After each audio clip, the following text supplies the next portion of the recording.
व्यंग्य आलेख है डिजिटल नगरी चौपट राजा भाग 19। दोपहर में राजा सर्वदमन ने छक्कर पौष्टिक भोजन ग्रहण किया और चमाचम चमकते वाश बेसिन में हाथ मुंह धोकर साफ स्वच्छ गद्दे पर पैर फैलाकर पसर गया। खिड़कियों से छन छन कर आते मंद पवन के झोंकों और जायकेदार भोजन के नशे के बावजूद जब उसे नींद नहीं आई तो उसने मसनद के सहारे अधलेटा होकर पास पड़ा सुबह का अखबार उठा लिया। मुख पृष्ठ पर पहली ही खबर का शीर्षक देखकर उसके कमल मुख से बकवास शब्द निकला और उसने अखबार को बिना खोले ज्यों का त्यों धर दिया। खबर उसके आत्मनिर्भर राज्य के किसी गांव देहात में भूख से पीड़ित बच्चों के बारे में थी। राजा सर्वदमन ने तुरंत महामात्य शांतिरिपु को तलब किया और शिकायत की।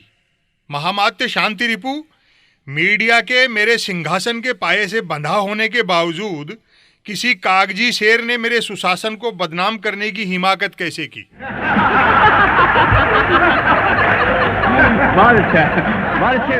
महामात्य शांतिरिपु सविनय बोला, महाराज, अखबार मालिक उलझुल खबरों के सहारे अपने अखबार का सर्कुलेशन बढ़ाने के लिए ओछे हथकंडे अपनाते रहते हैं।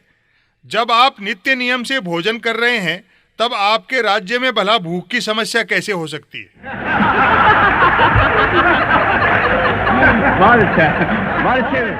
आपके स्वादिष्ट भोजन कर चुकने के पश्चात भी यदि कोई भूख भूख का रोना रोता है तो ये सीधे सीधे राजद्रोह है। आश्वस्त रहे महाराज, मैं अभी इस अखबार के मालिक और संपादक के पेंच कसता हूं।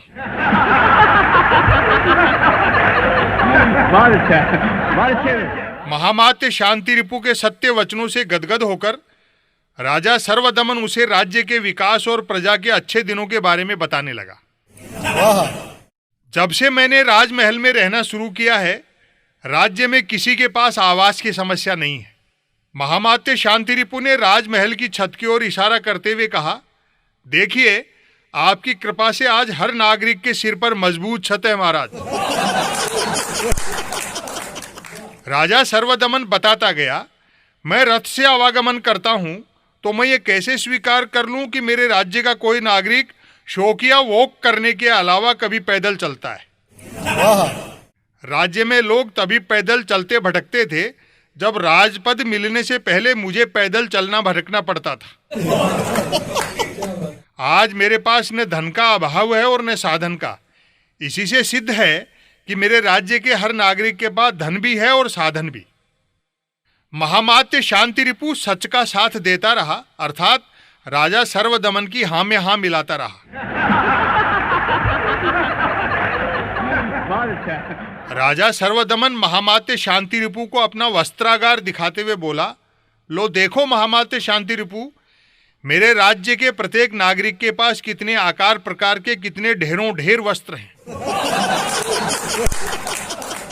मेरा सामान्य सरदर्द होने पर ही कैसे एक से एक विशेषज्ञ चिकित्सक दौड़े आते हैं।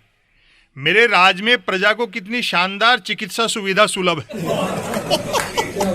सर्दियों में जब मैं राजमहल में हीटर चलवा लेता हूं तब राज्य से सर्दी सदा के लिए विदा हो जाती है और ऋतुएं केवल 5 रह जाती हैं।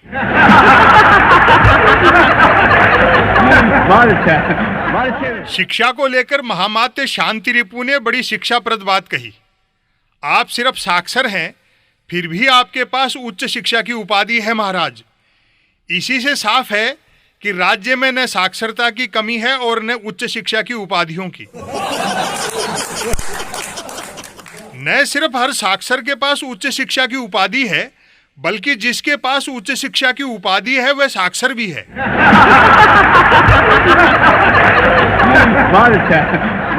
अंत में राजा सर्वदमन ने स्वीकारा, हाँ, संसार में भयंकर पीड़ा उस समय जरूर थी जब मेरे पांव में बिवाइयां फटी हुई थी।